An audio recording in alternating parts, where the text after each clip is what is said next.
नमस्कार इंडियन, कैसे बच्चों? सब ठीक हो? चलिए स्टार्ट करते हैं। क्लास 10 के लिए एक नया चैप्टर लेके आए हैं।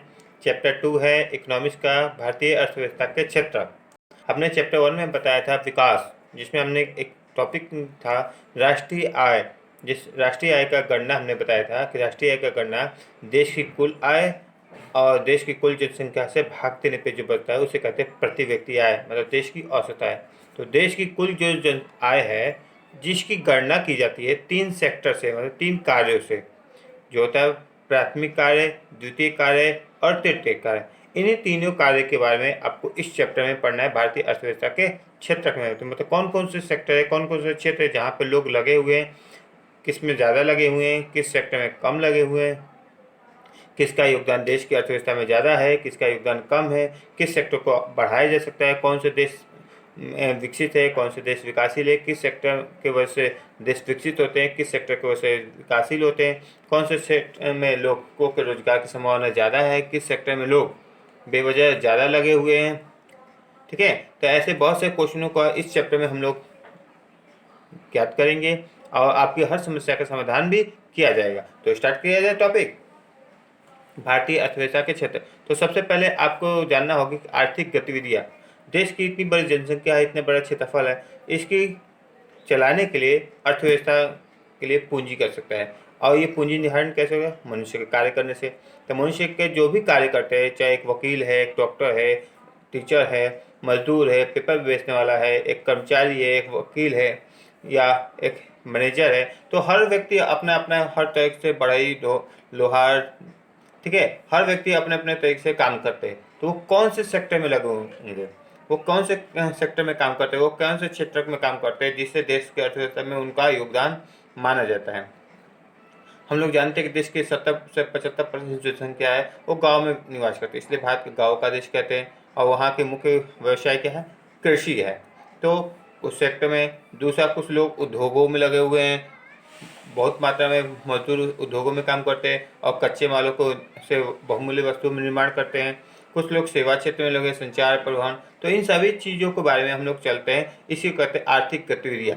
अब आर्थिक गतिविधियाँ कहते किसे? तो शॉर्ट आंसर में से मतलब ऐसे क्रियाकलाप जिसको करने के बाद मनुष्य अपने जीवन यापन के लिए आय की प्राप्ति करती है। मतलब हम ऐसा कोई कार्य करें जिससे हमारा जीवन यापन, हमारा दिनचर्या और हमारे जो परिवार है वो चल पाए, जिसके लिए पूंजी का निर्माण हो, आय की प्राप्ति हो, उसे कहते हैं आर्थिक क्रियाकलाप। चाहे वो कोई भी आप क्रिया करते हैं, एक फैक्ट्री में काम करने वाला मजदूर हो, या एक स्कूल में काम करने वाला शिक्षक हो, या एक कर्मचारी हो, या ऐसे का पेपर बेचने वाला हो, या मिट्टी के बर्तन बनाने वाला हो। तो जो भी आपको हमारे समाज में जो भी लोग दिखते हैं, डॉक्टर, इंजीनियर, वकील, तो सारे लोग अपने अपने क्षेत्र में कार्य करते हैं जिससे उनको पूंजी मिलता है, आय मिलता है, पैसा मिलता है। इसी को कहते हैं आर्थिक क्रियाकलाप। यहाँ तक क्लियर समझ में आया कि जो हम काम करते हैं उससे पैसा है, वो है आर्थिक क्रियाकलाप। ठीक है, अब इस आर्थिक क्रियाकलाप को 3 सेक्टर में बांटा गया है। मतलब इतनी बड़ी जनसंख्या है, इसमें 121 करोड़ जनसंख्या निवास करती है, तो इनके क्षेत्र को कैसे बांटा जाए, ध्यान से सुनिए। तो इन क्रियाकलाप में जो 3 सेक्टर है, जिसे 3 कार्य कहते हैं, तो पहला कार्य है प्राथमिक कार्य, दूसरा है द्वितीय कार्य, तीसरा है तृतीय कार्य। प्राथमिक कार्य जो प्रकृति पर निर्भर है, द्वितीय कार्य जो प्रकृति के वस्तुओं पर निर्भर है, तृतीय कार्य इन दोनों कार्यों से जो वस्तुओं का निर्माण होता है, जो सेवा, संचार, परिवहन में चुका है, ये तृतीय कार्य, सेवा क्षेत्र। तो सबसे पहले प्राथमिक कार्य कहते किसे? वो क्षेत्र जिसमें प्राकृतिक संसाधनों का उपयोग करके वस्तुओं का उत्पादन किया जाता है और उसे कृषि के वो सहायक क्षेत्र भी कहा जाता है। कृषि वो उसको सहायक क्षेत्र भी कहा जाता है। फिर से बोलते हैं, वो क्षेत्र जिसमें प्राकृतिक संसाधनों का उपयोग करते हैं और वस्तु का उत्पादन किया जाता है, जिसे कृषि और सहायक क्षेत्र भी कहा जाता है। सहायक क्षेत्र में तो ये सहायता करते हैं दूसरे क्षेत्र को आगे बढ़ने में। जैसे प्राकृतिक संसाधन क्या है? जो प्रकृति से हमें निःशुल्क मिलती है, मतलब इसका कोई चार्ज हमें देना नहीं पड़ता, प्रकृति हमें निःशुल्क देती है। लीजिए, इसके उपयोग करके अपने जीवन को यापन कीजिए। क्या प्रकृति निःशुल्क देती है? तो वन देती है, वनों में फल फूल लकड़ी, खनिज देती है, लोहा तो ऐसी सोना चांदी एल्युमिनियम, ये सब खनिज है। ठीक है, फिर जल देती है, शुद्ध जल, और वायु देती है, वातावरण, सूर्य का प्रकाश देती है, और मानव भी प्राकृतिक संसाधन है। तो ये जो है ये प्राकृतिक संसाधन है। ये प्राकृतिक संसाधनों को कहते हैं प्राथमिक कार्य में, और प्राथमिक कार्य है कृषि। तो कृषि क्या है? कृषि एक प्राथमिक कार्य है जिसके तहत खनिजों का खनन का निकालना, वन और उद्योग धंधों के लिए लकड़ियों का, फर्नीचर के लिए जड़ी बूटियों के वनों से लकड़ी प्राप्त करना, मत्स्य पालन, मछली पालन, कुक्कुट पालन और पशुपालन तथा भूमि का वो ऊपरी परत जहाँ पे फसलों का उत्पादन किया जाता है, फसलों को उगाया जाता है, वो सभी कार्य को हम लोग कहते हैं कृषि। क्या कहते हैं? कृषि। कृषि एक प्राथमिक कार्य है। तो ये प्राथमिक कार्य में लोग देश की 70 से 75% जनसंख्या क्या करती है? कृषि करती है। इसमें सबसे अधिक लोग लगे रहते हैं कृषि कार्य में। तो प्राथमिक कार्य में देश का सबसे अधिक जनसंख्या लगी हुई है, लेकिन आमदनी 24%। देश की आय कृषि से मालूम है कितना निकलता है? 24% ही आय का निर्धारण हो पाता है। बाकी आय कैसे आता है, अब उसकी गणना की जाए। ये तो हो गया कृषि प्राथमिक कार्य। द्वितीय कार्य चलते हैं, तो जिसे कहते हैं उद्योग। अब उद्योग क्या है? उद्योग वो द्वितीय कार्य है जो प्रकृति से प्राप्त वस्तुओं का उत्पादन करके उसे बहुमूल्य वस्तु में बदलता है, उसे कहते हैं उद्योग। तब प्राथमिक वस्तुओं से जो भी हमने पदार्थ है उसको निकाल के हमने बहुमूल्य वस्तु में, जैसे प्रकृति से हमने आपको कॉटन मिला, मतलब रुई, और रुई से हमने उद्योग में क्या बना? वस्त्र बना दिया। प्रकृति से हमें गन्ना मिला, गन्ना से हमने क्या बना दिया? चीनी बना दिया, गुड़ बना दिया उद्योगों में।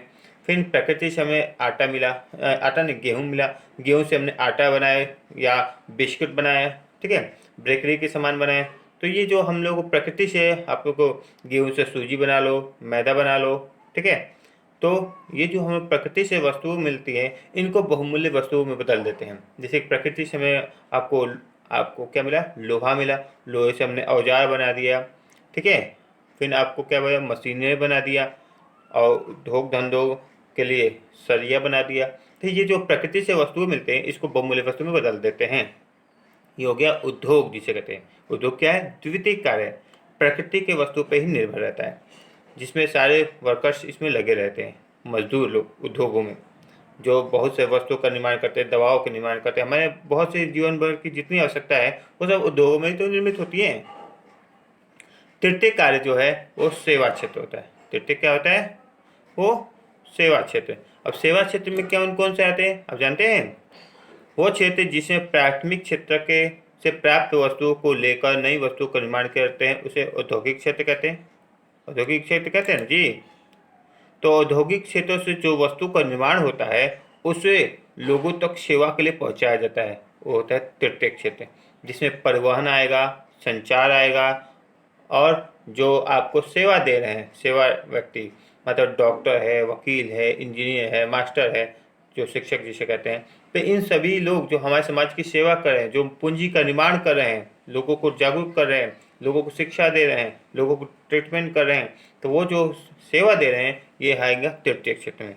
अर्थव्यवस्था के 3 क्षेत्र, पहला कृषि प्राथमिक कार्य, दूसरा उद्योग द्वितीय कार्य, तीसरा सेवा क्षेत्र तृतीय कार्य।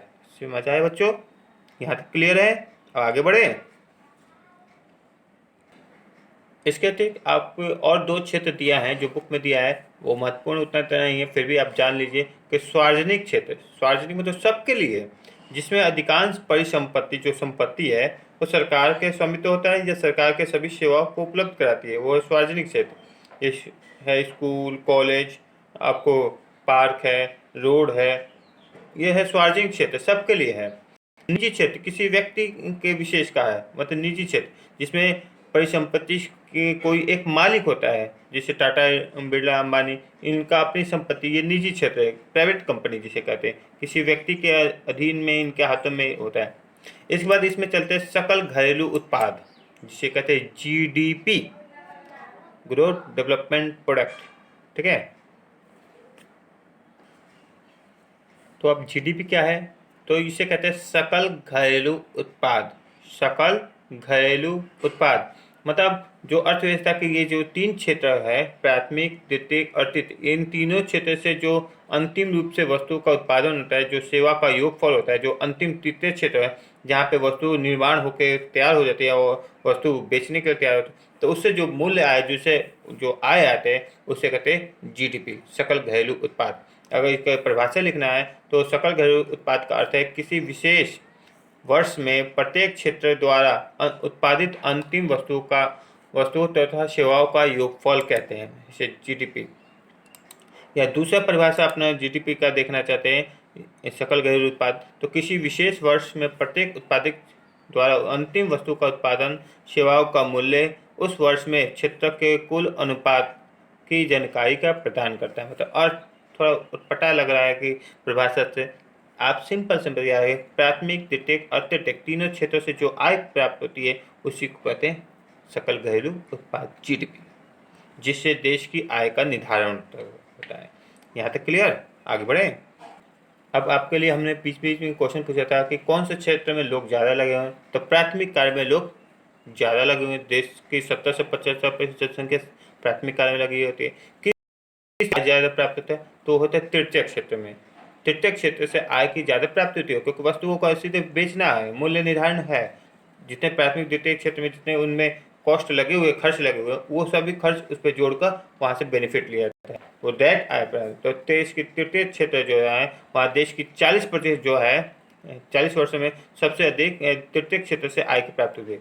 इसलिए 40 वर्षों में सबसे अधिक आय कहाँ से प्राप्त होती है? तृतीय क्षेत्र, मतलब तृतीय क्षेत्र मतलब सेवा का क्षेत्र, जो प्राथमिक और द्वितीयक दोनों को मिलकर बनना है। ठीक है। अब आता है आपके पास क्वेश्चन कि तृतीय क्षेत्र का इतना महत्व क्यों है, कि तृतीय क्षेत्र से इतना पैसा आमदनी आता कैसे है। किसी भी देश की अन्य सेवाओं को, जैसे अस्पताल है, परिवहन है, बैंकिंग सेक्टर है, संचार माध्यम है, इन सब की आवश्यकता की वजह से तृतीय क्षेत्र की बढ़ावा दें। इसमें लोग भी ज़्यादा लगे हुए हैं। प्राथमिक कार्य के बाद सबसे अधिक जो लोग कृषि के बाद वो है तृतीय क्षेत्र में।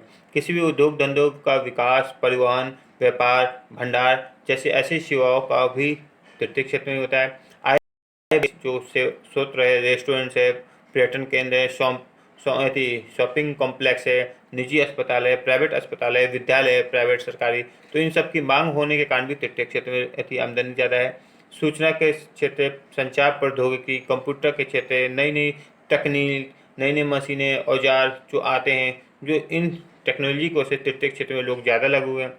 ठीक है। ऑनलाइन की वजह से भी देखो, ऑनलाइन बैठे बैठे लोग पढ़े तो वो सब तृतीय क्षेत्र में आते हैं, प्राथमिक और द्वितीय क्षेत्र में नहीं आते। ठीक है। अब ये तृतीय क्षेत्र में लोग ज़्यादा, आमदनी भी ज़्यादा होता है, तो जबकि लोग तो सबसे ज़्यादा किस क्षेत्र में लगे? प्राथमिक क्षेत्र, कृषि में। 70% से 75% जो जनसंख्या है वो कृषि कार्य करती है, गाँव में रहती है। गाँव का देश इसलिए भारत को कहते भी है। अब यहाँ पे सबसे अधिक ज़्यादा है कृषि के क्षेत्र में, तो वहाँ से आमदनी नहीं होती। लोग तो इतने लगे हुए हैं कृषि क्षेत्र में, आमदनी क्यों नहीं होती? क्योंकि भारत में कृषि जो पद्धति है ना, वो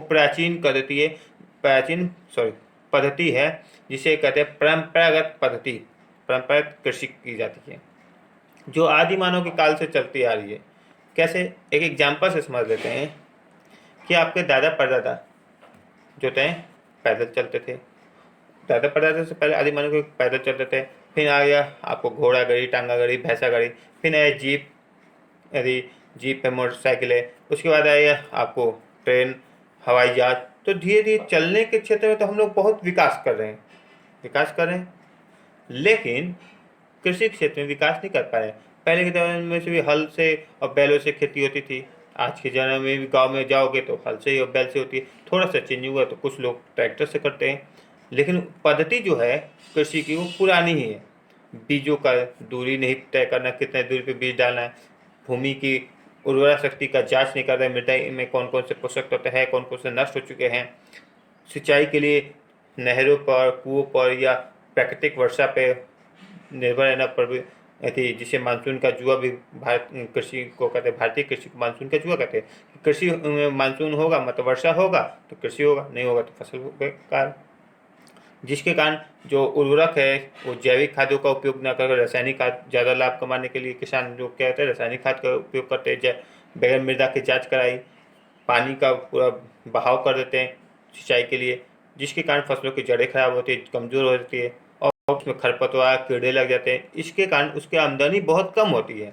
ये परंपरागत कृषि है। आधुनिक कृषि क्या होता है? सिंचाई के लिए स्प्रिंकलिंग सिंचाई, मतलब फुहारों की सिंचाई, जो पंजाब हरियाणा में की जाती है, विदेशों में की जाती है। और हार्वेस्टर, ट्रैक्टर, जो मशीनीकरण से कृषि की जाती है, जो एक रेसिपी के अनुसार की जाती है, जिससे पैदावार ज़्यादा होता है, जिसमें हमने पढ़ा था हरित क्रांति। ठीक है, हरित क्रांति इसमें नहीं पढ़ना है, हरित क्रांति फर्स्ट चैप्टर में हमने बताया था, तो वहाँ से हरित क्रांति आप कॉपी कर लेंगे। क्लास 9 का पालनपुर की कहानी में वहाँ पे भी हमने हरित क्रांति बताया था। अब आते प्राथमिक क्षेत्र में लोग ज़्यादा लगे हैं, आमदनी उसका कम हो रहा है, क्योंकि कृषि का पैदावार सही तरीके है। अब उसको आमदनी कम होने की वजह से वहाँ पर बेरोजगारी हो गई। क्या हो गई? बेरोजगारी। क्या होता है बेरोजगारी? जानना चाहते हैं तो बने रहिए। तो बेरोजगारी क्या है? बेरोजगारी है कि जब कोई व्यक्ति को रोजगार ना मिले, कार्य करने की क्षमता उसमें है और उसे रोजगार की अभाव है, उसे पूंजी का निर्माण नहीं हो पा रहा है, पूंजी उसे प्राप्त नहीं हो रहा है, तो व्यक्ति क्या है? बेरोजगार है। अब बेरोजगार के बहुत से प्रकार है। अल्प बेरोजगारी है, प्रच्छन्न बेरोजगारी है, छिपी हुई बेरोजगारी है, अदृश्य बेरोजगारी है, शिक्षित बेरोजगारी है। इससे इतने सारे बेरोजगारी की ये प्रकार है, तो सब पे चर्चा कर लेते हैं, क्योंकि कोई भी बेरोजगारी आपको पूछ सकता है। तो सबसे पहले चलते हैं कि अल्प बेरोजगारी क्या है। कृषि के क्षेत्र में अल्प बेरोजगारी देखने को मिलता है। अल्प बेरोजगारी की समस्या अधिक है कृषि के क्षेत्र में। यदि हम कुछ लोगों को कृषि से हटा भी देते हैं, फिर भी उत्पादन में कोई प्रभाव नहीं पड़ता है। जैसे एग्जाम्पल से समझते हैं, एक खेत है आपका 1 कट्ठा, उसमें परिवार के 10 सदस्य लगे हुए हैं। ठीक है, और 10 सदस्य लगने की वजह से 1 कट्ठा में आपको 10 कुंटल चावल या गेहूँ जो भी अनाज आ रहा है। ठीक है, अब उस 10 व्यक्ति के जगह पे 9 व्यक्ति को हटा भी दोगे, एक व्यक्ति भी वो कृषि करके 10 कुंटल ला सकता है। तो 9 लोग क्या है? अल्प बेरोजगारी है, उनके रोजगार नहीं है, फिर भी वो लगे हुए हैं। ठीक है, ये अल्प बेरोजगारी का दर्शन, जिसे हम लोग कहते हैं अदृश्य बेरोजगारी। अदृश्य बेरोजगारी भी वैसे ही है, जो हमें दिखाई नहीं देता है। जैसे एक ऑफिस है, उसमें वर्कर्स लगे हुए हैं, हो सकता है उसमें 1-2 वर्कर्स एब्सेंट भी होंगे, या हो सकता है उसमें नहीं आते होंगे, या उनका बहाली नहीं किया गया, फिर भी काम चल रहा है। तो वो क्या? अदृश्य बेरोजगारी, जो दिखाई नहीं देता है, जो छुपी हुई है, इसलिए कहते हैं अदृश्य बेरोजगारी, दिखाई नहीं देने वाला है। जैसे आपके घर में एक